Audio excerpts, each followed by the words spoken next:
மௌனம் என்பது ஒரு சக்தி வாய்ந்த ஆயுதம். வாழ்க்கையில் பெரிதும் மாற்றத்தை ஏற்படுத்தக்கூடிய சக்தியாகும்.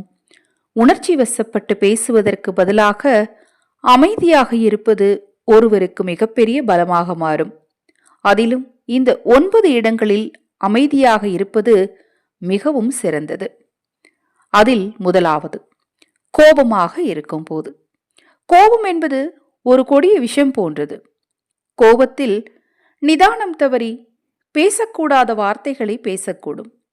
அவற்றை பேசிவிட்டு அழிக்கவும் மாற்றவும் முடியாது. அவை நிரந்தர வடுக்களாக உறவினர்கள் மற்றும் நண்பர்கள் மனதில் பதிந்துவிடும். எனவே கோபமாக இருக்கும்போது அமைதியாக இருக்க வேண்டியது மிகவும் அவசியமாகும். இரண்டாவது, பிறர் தூண்டும் போது.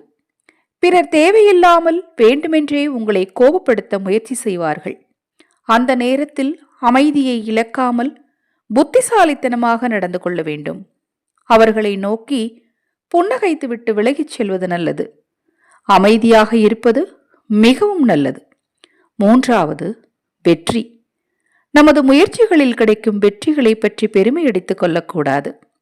ரகசியமாக கடினமாக உழைக்க வேண்டும். நாம் பெறும் வெற்றியை பற்றி நாம் பேச வேண்டியதில்லை. பிறர் அதை பற்றி உரக்க பேசலாம். சிறிய வெற்றியோ அல்லது பெரிய வெற்றியோ பெறும்போது அமைதியாக இருப்பது நல்லது.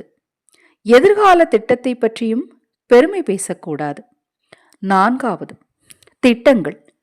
நமது திட்டங்கள், கனவுகள், லட்சியங்கள், குறிக்கோள்களை பற்றி யாரிடமும் விளக்க வேண்டிய அவசியமில்லை. அவற்றை பற்றி பிறரிடம் விவாதிக்கவும் வேண்டியது இல்லை.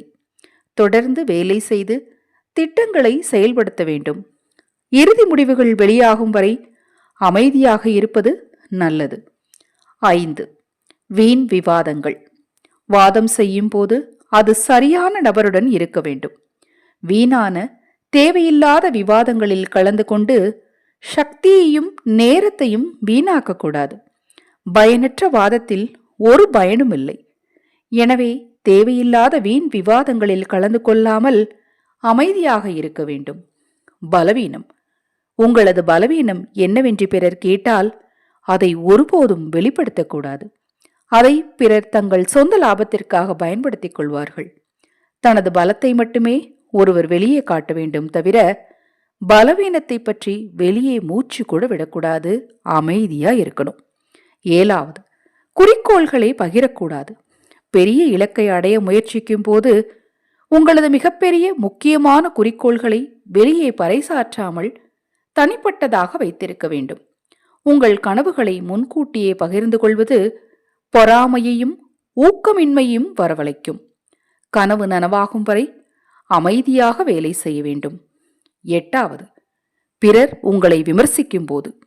விமர்சனம் என்பது நீங்கள் முன்னேறி வருவதற்கான அறிகுறியாகும். நீங்கள் வெற்றி பெறுவதற்கேற்ப விமர்சனங்களும் கூடுதலாக வரும். தொடர்ச்சியான வெற்றியே அதற்கு பதிலாக இருக்க வேண்டுமே தவிர விமர்சனத்திற்கு பதிலளித்து நேரத்தை வீணாக்கிக் கொள்ளக்கூடாது. அமைதியாக இருக்க வேண்டும். 9வது, காலம். காலம் எதிராக இருக்கும் கடினமான காலகட்டங்களில் மனம் தளரக்கூடாது. அப்போது எல்லாமே தவறாக நடப்பது போல தோன்றும். அதற்காக அச்சப்படுவதோ முயற்சியை கைவிடுவதோ கூடவே கூடாது. பொறுமையாக தொடர்ந்து விடாமுயற்சியுடன் செயல்பட வேண்டும். சிரமங்கள் தற்காலிகமானவை என்பதை உணர்ந்து அமைதியாக வேலை செய்ய வேண்டும். இந்த 9 இடத்தில் நீங்கள் அமைதியாக இருந்துவிட்டால் நிச்சயமாக வாழ்க்கையில் ஜெயித்து விடலாம்.